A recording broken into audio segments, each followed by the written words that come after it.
ఇక్కడ ఏం జరుగుతుందంటే బ్యాంక్ వాళ్ళు ఈ ఇంటిని స్వాధీనం చేసుకొని కోర్టుకైతే అప్పజెప్తున్నారు.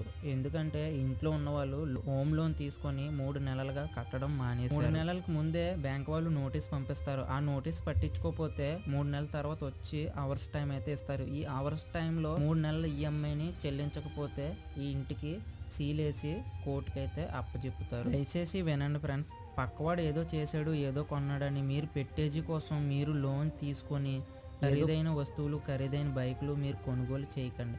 అవసరం ఉంటేనే లోన్ తీసుకోండి. కట్టగలిగే బాధ్యత ఉంటేనే లోన్ తీసుకోండి. కొనడానికైతే మీరు ఇంటిని పోగొట్టుకోకండి. మన లైఫ్లో డ్రీమ్ అనమాట ఇల్లు ఉంటేనే మనకి ఇల్లు ఉంటే ధైర్యం అలాగే మీరు శాలరీ పర్సన్ అలాగే జాబ్ ఉండి మంత్లీ శాలరీ ఏదైనా ఉంటేనే మీరు ఇలాంటి లోన్లు అయితే తీసుకోండి.